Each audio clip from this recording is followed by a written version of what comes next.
નવસારી જિલ્લાની તમામ 6 તાલુકા પંચાયતોના પ્રમુખ અને ઉપપ્રમુખની સત્તાવાર વરણી કરી દેવામાં આવી છે। લાંબા સમયની રાહ અને અટકળો બાદ આખરે નવા શાસકોના નામ પર મહોર વાગી છે।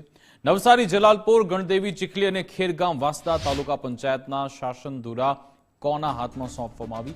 નવસારી તાલુકા પંચાયતમાં પ્રમુખ પદે નયન પટેલ અને ઉપપ્રમુખ પદે સ્નેહલ પટેલની નિયુક્તિ થઈ, જ્યારે કે જલાલપુર તાલુકા પંચાયતની કમાન કેયુર પટેલને પ્રમુખ તરીકે અને વિપુલ પટેલને ઉપપ્રમુખ તરીકે સોંપાઈ।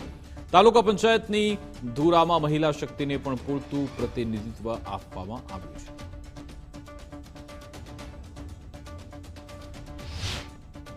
મારી નવસારી તાલુકા પંચાયતના પ્રમુખ તરીકે નિમણૂક કરવામાં આવી છે।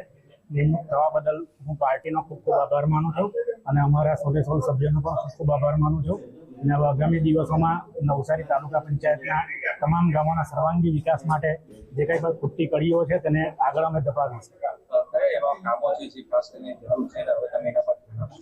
સર્વપ્રથમ તો અમારી બીજી સભા મળે એની અંદર અમે બધા સભ્યો સાથે મળીને ચર્ચા કરીશું અને જે તાત્કાલિક ધોરણે કયા કામો કરવાના છે એનો અંદાજ કાઢી અને ત્યાર પછી આગળના કામો કરીશું। પ્રમુખ શ્રી ઉપપ્રમુખની ચૂંટણીમાં ઉપસ્થિત અમારા ભાજપના કાર્યકર્તાશ્રીઓ, મારા તમામ ચૂંટાયેલા સભ્યશ્રીઓ, સૌને હું આવકારું છું અને મારા જે ભારતીય જનતા પાર્ટીએ મને જે મારા પર વિશ્વાસ મૂકીને જે જવાબદારી સોંપી છે એ હું પૂરી નિષ્ઠાથી નિભાવીશ। એમાં મારા સર્વ સાથી તાલુકા પંચાયત સભ્યો સાથ અને સહકાર મળી રહે એવી આશા રાખું।